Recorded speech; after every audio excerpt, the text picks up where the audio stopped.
की क्या राय है?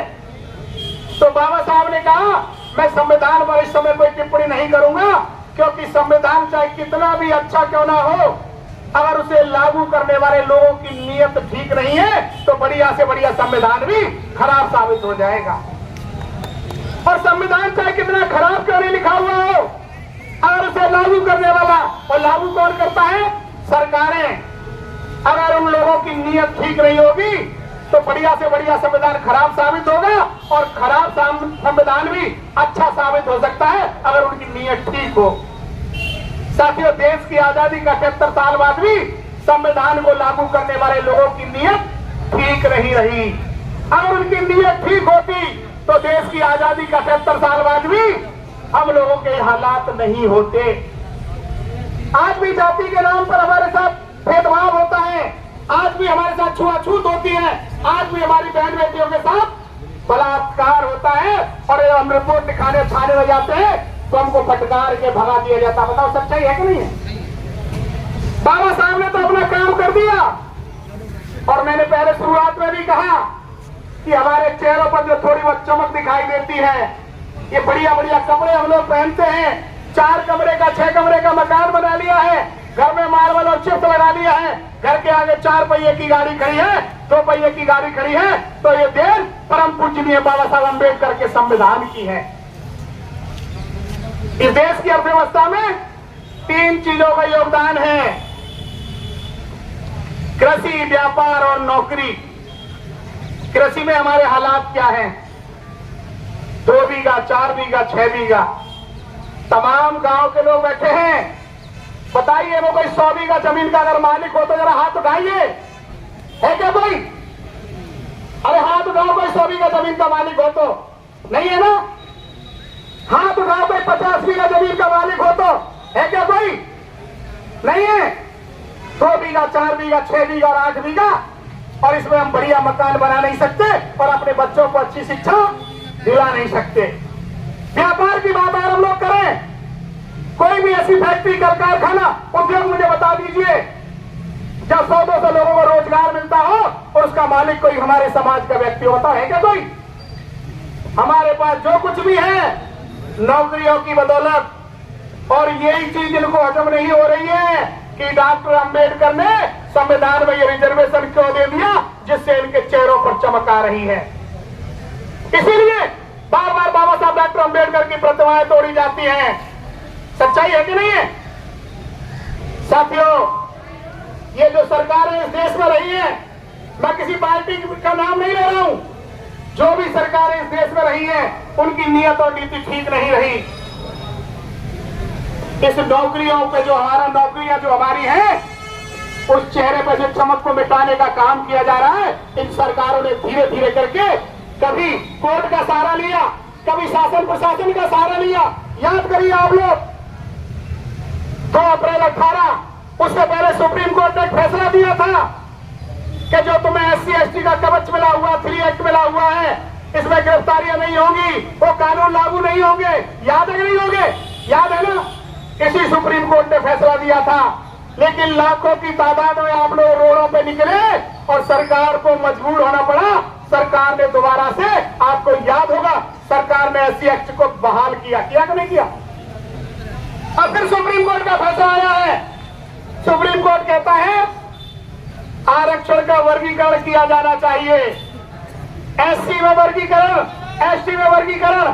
हम लोगों में आपस में फूट डालने का काम किया है।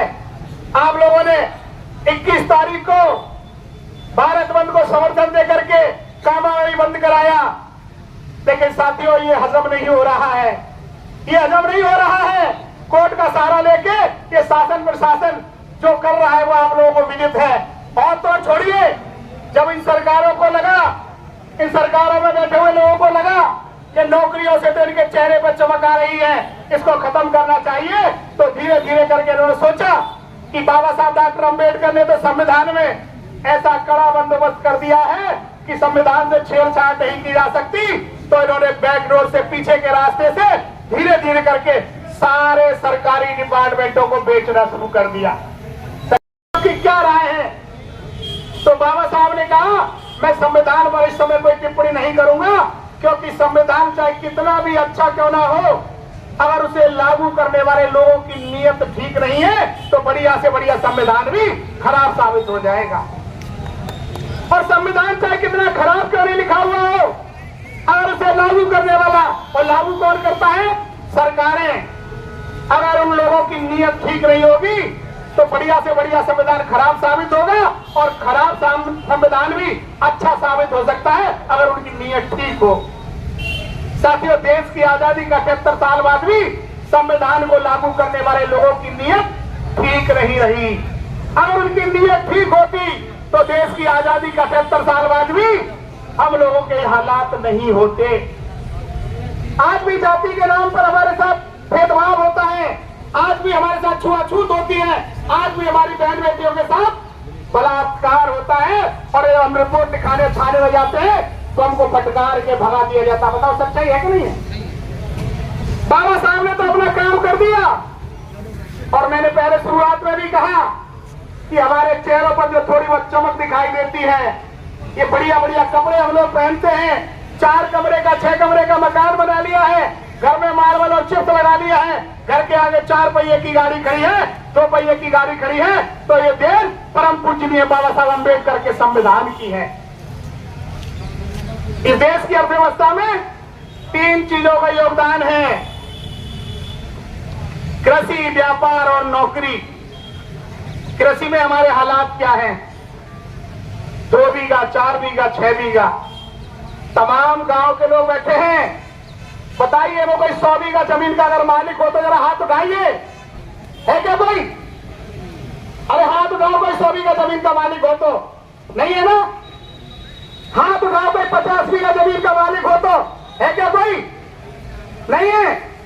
2 बीघा, 4 बीघा, 6 बीघा और 8 बीघा, और इसमें हम बढ़िया मकान बना नहीं सकते और अपने बच्चों को अच्छी शिक्षा दिला नहीं सकते। व्यापार की बात अगर हम लोग करें, कोई भी ऐसी फैक्ट्री, कारखाना, उद्योग मुझे बता दीजिए जब 100-200 लोगों को रोजगार मिलता हो और उसका मालिक कोई हमारे समाज का व्यक्ति होता है क्या कोई? हमारे पास जो कुछ भी है नौकरियों की बदौलत, और यही चीज इनको हजम नहीं हो रही है कि डॉक्टर अंबेडकर ने संविधान में ये रिजर्वेशन क्यों दे दिया जिससे इनके चेहरों पर चमक आ रही है। इसीलिए बार बार बाबा साहब डॉक्टर अंबेडकर की प्रतिमाएं तोड़ी जाती हैं। सच्चाई है कि नहीं है?